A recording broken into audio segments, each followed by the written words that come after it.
Dans cette leçon, nous allons étudier les priorités des opérations et les règles de distributivité. Dans un premier temps, concentrons-nous sur les priorités des opérations.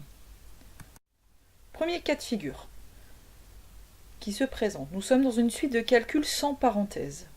La suite de calculs ne comporte que des additions et des soustractions. Dans ce cas, on effectue les calculs de gauche à droite. Dans notre exemple, nous devons calculer grand A égale 15 moins 5 plus 4,5. Nous appliquons la règle précédente, on effectue le calcul de gauche à droite. Donc tout d'abord 15 moins 5 qui nous donne 10 et 10 plus 4,5 qui nous donne 14,5. Deuxième cas de figure. Nous nous trouvons une nouvelle fois dans un calcul sans parenthèse, mais cette fois-ci le calcul ne comporte que des multiplications et des divisions. Dans ce cas, de nouveau, on effectue les calculs de gauche à droite. Calculons grand B, 18 divisé par 6 fois 4 divisé par 2. Calcul sans parenthèse qui ne comporte que des multiplications et des divisions. On commence par le calcul de gauche, 18 divisé par 6, qui nous donne 3. Il nous reste donc à effectuer 3 fois 4 divisé par 2. On effectue toujours le calcul à partir de la gauche, 3 fois 4, qui nous donne 12. 12 divisé par 2, cela fait 6. Le cas suivant. Nous sommes une nouvelle fois dans un calcul sans parenthèse, mais cette fois-ci, il y a un mélange, il y a des additions, soustractions, des multiplications et des divisions. Dans ce cas, il faut effectuer d'abord les multiplications et les divisions. La multiplication et la division sont prioritaires sur l'addition et la soustraction. Calcul grand C, 5 plus 7 fois 4. Calcul sans parenthèse composé d'une addition et d'une multiplication. La multiplication est prioritaire, on commence par celle-ci. Nous avons donc 5 plus, on effectue 7 fois 4 qui fait 28, et 5 plus 28 nous donne 33. Passons maintenant aux priorités des opérations lorsqu'il y a des parenthèses. Dans une suite de calculs avec des parenthèses, il faut effectuer d'abord les calculs à l'intérieur des parenthèses. Quand il y a plusieurs niveaux de parenthèses, on effectue d'abord les calculs dans les parenthèses les plus intérieures.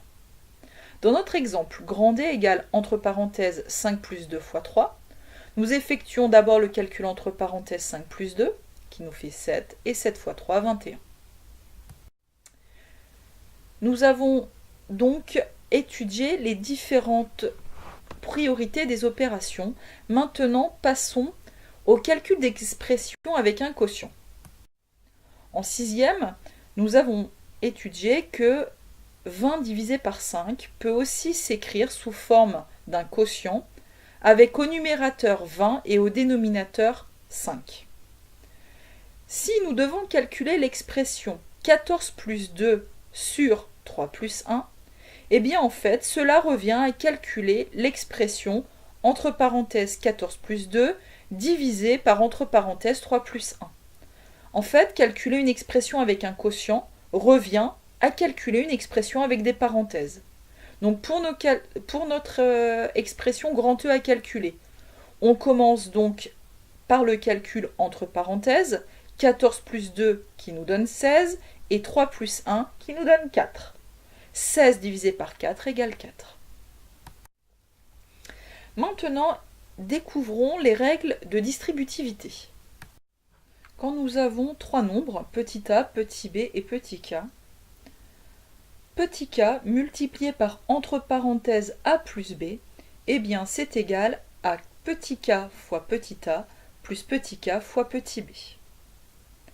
Cette règle de calcul, nous pouvons l'utiliser dans les deux sens. Soit de gauche à droite, on appelle ça un développement, soit de droite à gauche, on appelle ça une factorisation. À quoi cela peut-il servir? Voyons deux exemples. Premier exemple, calculons 12 fois 101. Pour cela, décomposons 101 en 100 plus 1. Nous obtenons que 12 fois 101 est égal à 12 fois, entre parenthèses, 100 plus 1. Et nous reconnaissons l'expression de la distributivité. Nous développons l'expression. Donc au lieu d'avoir k fois a, ici cela donne 12 fois 100, plus, et au lieu de k fois b, ici nous avons 12 fois 1.